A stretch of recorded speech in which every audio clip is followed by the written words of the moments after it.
Di dalam seluruh sejarah kekristenan, teologi reform yang mementingkan kedua sayap tugas gereja, selain gospel mandate, ada juga culture mandate. Yaitu seperti apa yang dikatakan oleh Toyer daripada Kuyper, daripada banyak teolog di pada waktu yang silam. Maka teologi reform harus mengamati dan menerangi dunia, mengawasi dan mengarahkan pemerintah. Karena Tuhan mempunyai takhta lebih tinggi dari takhta pemerintah dunia, mempunyai kuasa lebih tinggi dari kuasa pemerintah dunia, mempunyai hukum lebih tinggi dari hukum dunia. Sehingga di dalam setiap aspek kebudayaan ada takhta Tuhan yang seharusnya dijunjung tinggi. Kali ini kita mengadakan seminar dengan tema di dalam bidang ekonomi, dan rupanya tema inilah yang menarik banyak perhatian orang. Karena banyak orang hatinya hanya mementingkan uang lebih daripada yang lain-lain. Ini satu kelemahan akibat kejatuhan manusia. Kalau bicara tentang kerohanian, yang datang tidak terlalu banyak orang penting. Kalau ekonomi semua muncul.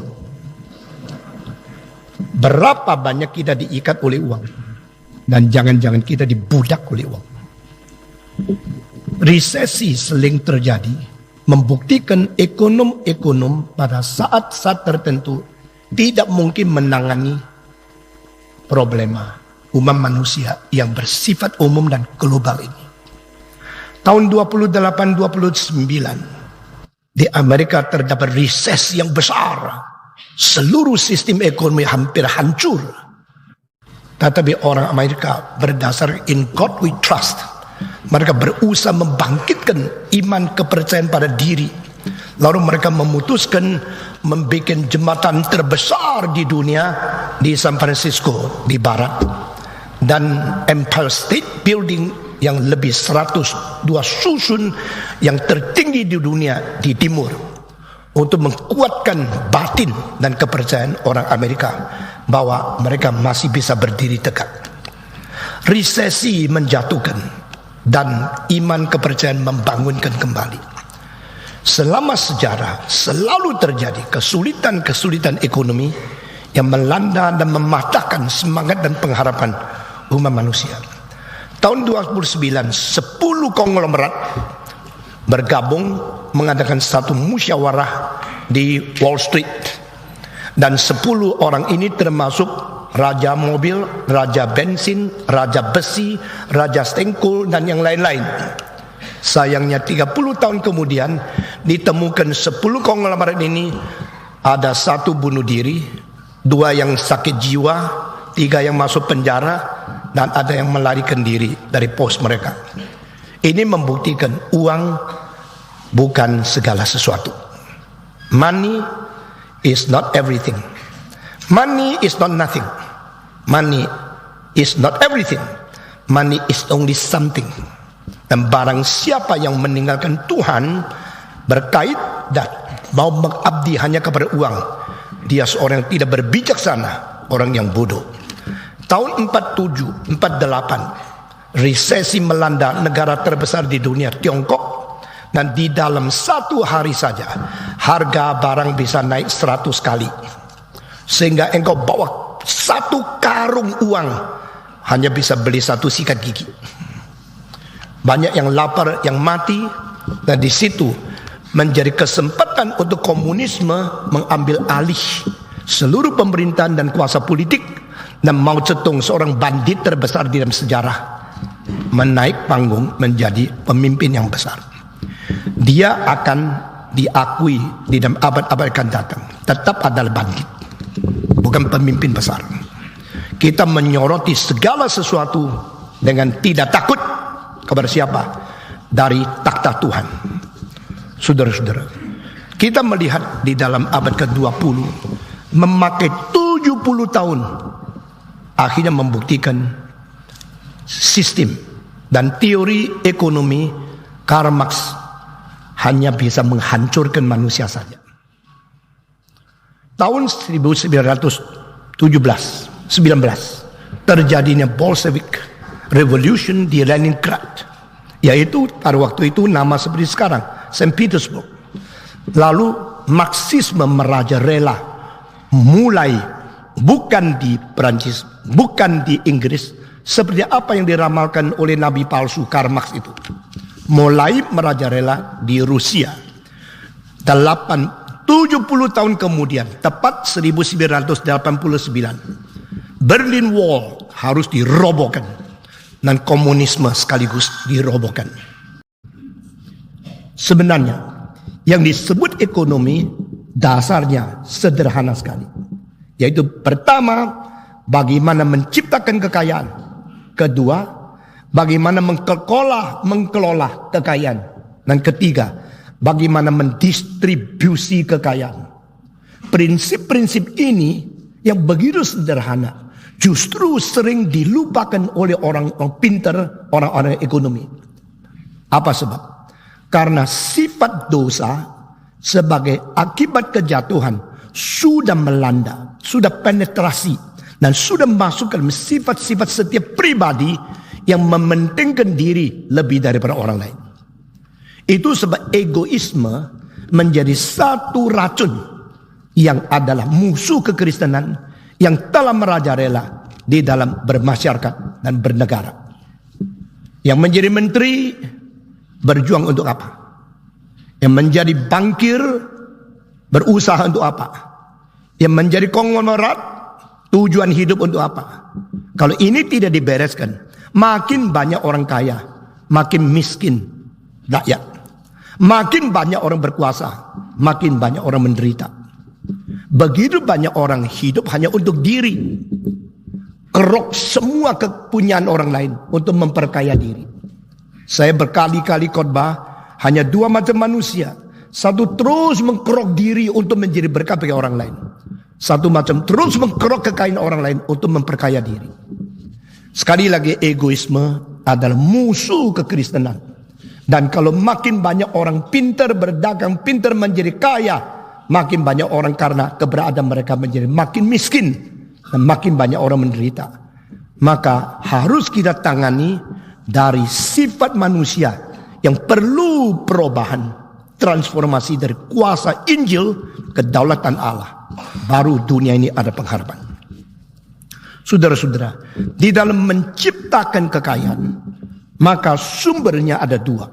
Pertama, sumber daya manusia.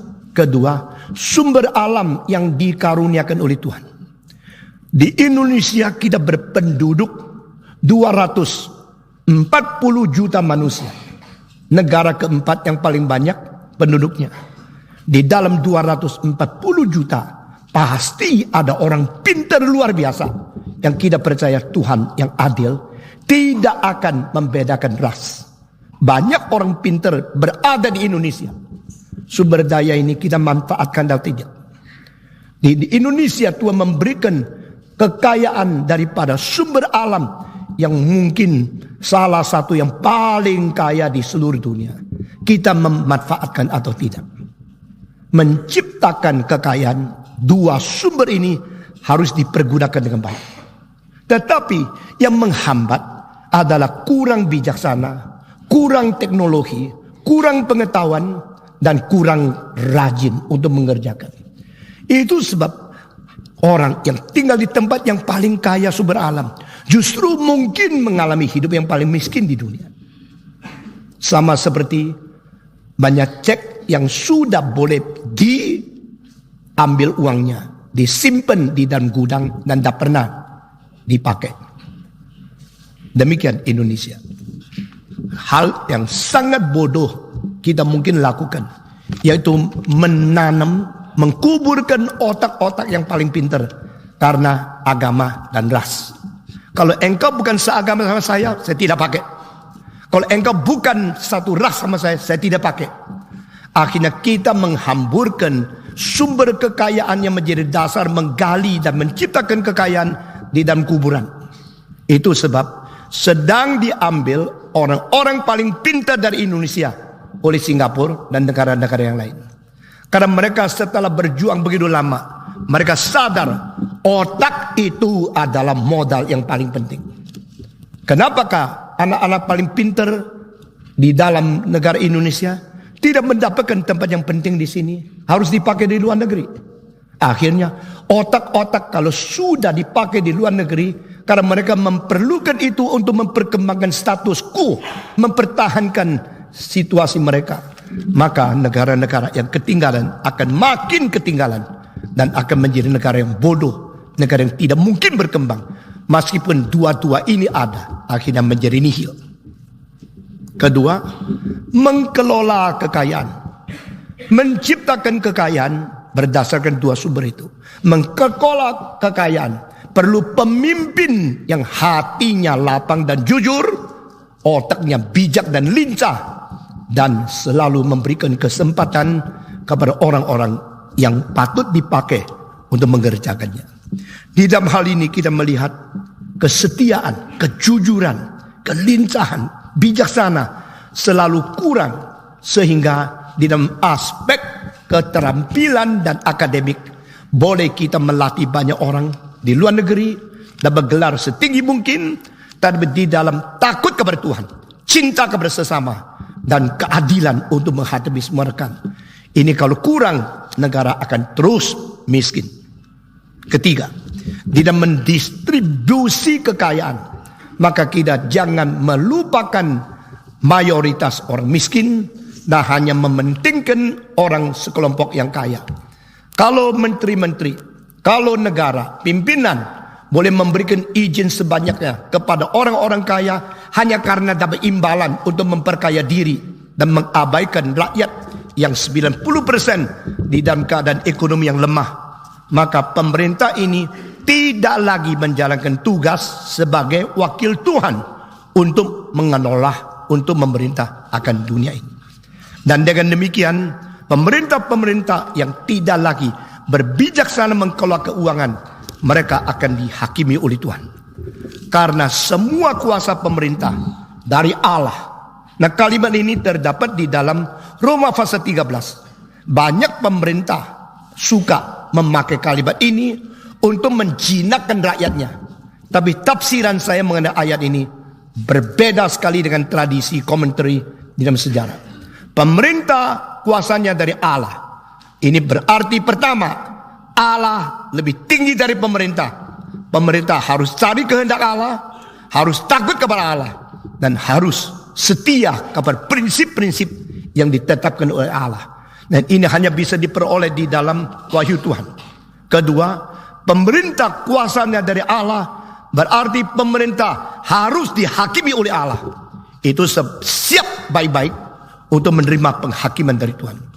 Ketiga, pemerintah kuasanya dari Allah, berarti Allah bisa mengganti pemerintah dengan pemerintah yang lain melalui revolusi, melalui ancaman dari rakyat, melalui demokrasi.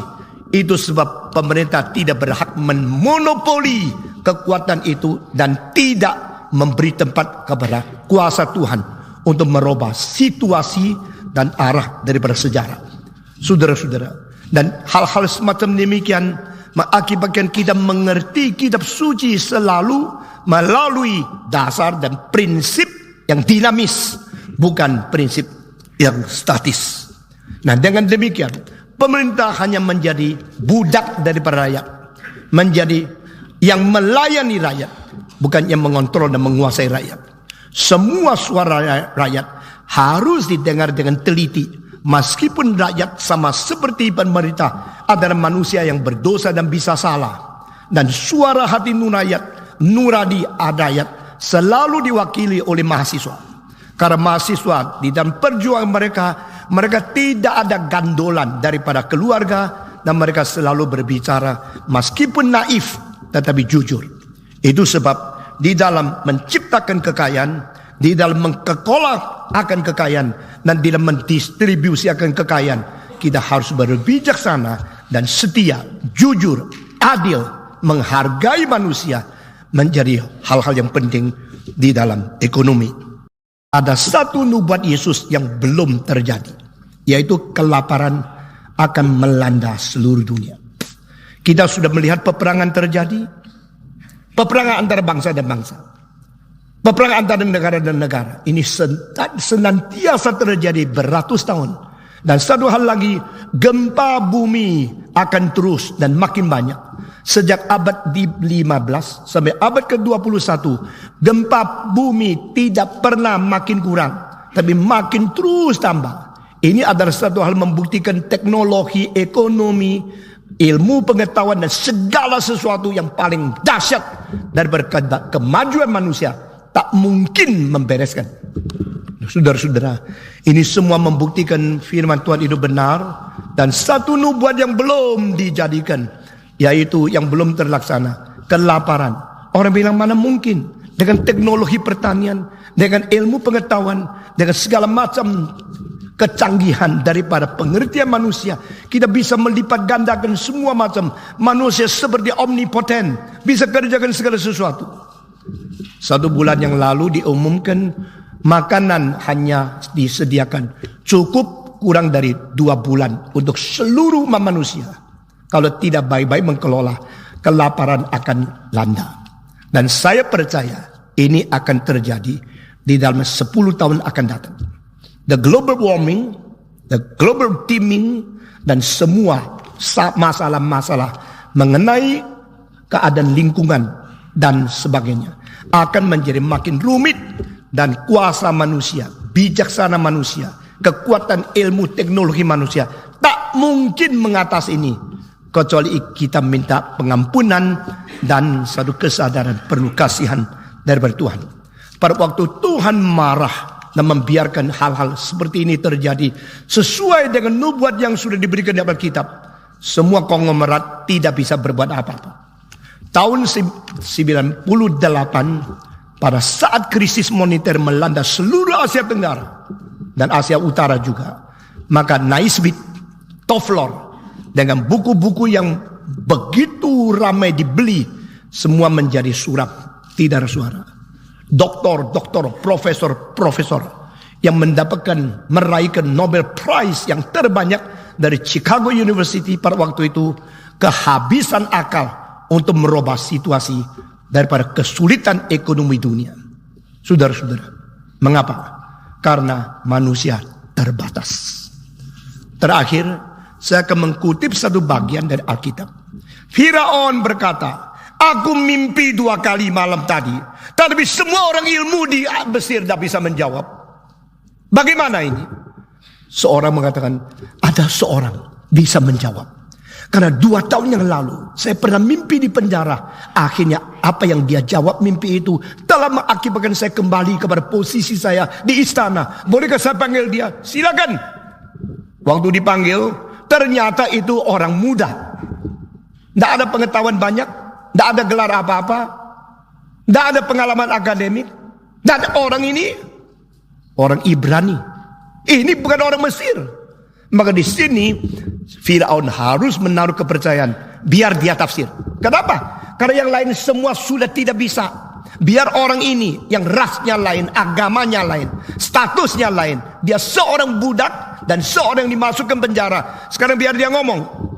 Tuhan pakai Yusuf menjelaskan 7 tahun ini sementara subur disusul dengan 7 tahun kelaparan yang menakutkan di seluruh bumi. Dan ini mimpi, artinya sesungguhnya adalah begini. Tuhan telah menunjukkan kepada Firaun tentang global yang akan datang, resesi, kesulitan daripada ekonomi. Lalu Firaun mendengar lagi. Bagaimana? Dia mengatakan, pertama, selama 7 tahun suburnya segala penuaian jangan boros. Engkau harus tunjukkan orang yang pintar untuk mengumpulkan semua penuaian yang banyak. Masukkan ke dalam gudang, tidak boleh sembarangan pakai. Lalu sesudah itu di dalam 7 tahun ini terimalah semua pajak yang besar dan simpan tabung segala makanan yang lebih. Dan sesudah itu 7 tahun datang dipakai dengan hemat. Dan seluruh Mesir harus diatur dengan baik. Jadi menciptakan kekayaan, mengkelola kekayaan, dan mendistribusi kekayaan. Semua prinsip dipakai oleh Yusuf. Yusuf seorang ekonom. Bukan seorang yang ingin kaya, booming, supaya sendiri makin kaya, makin jaya. Dia seorang memikirkan sejahtera rakyat. Dia memikirkan pimpinan Tuhan. Memikirkan nasib seluruh umat manusia. Sesudah itu, Firaun mengatakan, bolehkah kita menemukan orang lebih berbijaksana daripada Yusuf di seluruh tanah Mesir? Adakah? Tidak ada. Kalau tidak, saya memutuskan orang yang perlu dicari menjadi menteri keuangan. Orang yang perlu dicari untuk mengelola global kesulitan adalah Yusuf. Di sini dia menerobos. Dia menjadi contoh. Karena apa? Agama lain boleh jadi menteri? Boleh. Ras lain boleh menjadi menteri? Boleh. Apa yang diterobos? Keterbukaan. Dan dia sendiri membreakthrough kesulitan agama, kesulitan ras, kesulitan lapisan, kesulitan bangsa. Akhirnya selain aku yang ada di atas takhta, tak ada seorang boleh mengganggu engkau. Engkau mempunyai kekuatan untuk mengelola ekonomi seluruh negara Mesir. Jangan lupa, waktu itu kerajaan Mesir ada kerajaan terbesar di seluruh dunia. Diserahkan kepada orang bukan bangsanya. Saudara-saudara, saya menyelidiki sejarah. Kenapa dinasti Tang itu menjadi negara paling kaya di dunia? Waktu itu per kapita Tionghoa berpuluh-puluh kali lebih besar dari negara-negara sebelahnya. Karena dinasti Tang mempunyai dua sifat ini. Pertama, keterbukaan, open system. Sehingga tidak peduli dia orang bangsa apa, dia orang agama apa. Kalau dia betul-betul mampu pakai dia menjadi orang berposisi tinggi. Jadi di sini bukan nepotisme, bukan rasisme, bukan nasionalisme yang sempit yang mengikat kekuatan untuk menjadikan negara itu berjaya. Karena apa? Karena raja, kaisar dan dinasti Tang menikah sama bangsa yang lain. Keponakannya menikah sama bangsa yang lain. Akibatnya bagi dia ini bisa melalui cinta kasih kita bersatu. Melalui cinta kasih kita memakai orang paling pintar. Jadi bukan orang yang nepotisme. Itulah sebabnya dinasti Tang menerobos. Dan sebelum dinasti Tang, saudara-saudara, 3.800 tahun yang lalu di dalam Mesir sudah ada penerobosan itu. Sehingga di Mesir melewati sesuatu kelaparan global. Seluruh dunia dilanda dengan kelaparan. Mesir mempunyai ekonomi yang kuat karena penerobosan seperti itu. Saya mau tanya, bagaimana dengan Indonesia? Kita melihat otak-otak kita yang paling pintar diambil Singapura, kita diam aja. Kita melihat pemuda-pemudi kita yang paling intelijen diambil Amerika. Amerika bukan barang baik. Seluruh dunia negara miskin mengirim anak yang paling pintar sekolah di situ. Dan seluruh dunia membayar 200 miliar untuk orang Amerika. Akhirnya cuma dapat sehelai kertas. Engkau bilang, ya tidak cuma sehelai kertas loh. Juga kepintarannya loh. Saudara-saudara, sudah dapat kepintaran, kenapa tinggal di situ? Kenapa tidak pulang ke Indonesia? Karena Indonesia tidak tentu mau pakai. Karena kita mau mentahankan status quo. Maka akhirnya kita mempentingkan satu eksklusiveness daripada agama, dari ras, dari lapisan masyarakat. Lebih penting daripada nasib negara ini menuju kemana. Saya tidak mencari, tidak mendapatkan alasan negara Indonesia tidak bisa berjaya. Saya tidak mendapatkan alasan ada faktor apa bangsa Indonesia harus miskin. Tetapi karena kesalahan manusia, prinsip-prinsip yang penting dari Alkitab kita abaikan, menjadikan bangsa kita tetap berada di kemiskinan. Kiranya Tuhan membuka hati kita, memimpin pikiran kita, dan merubah situasi Indonesia menuju kepada hari depan yang lebih baik. Terima kasih.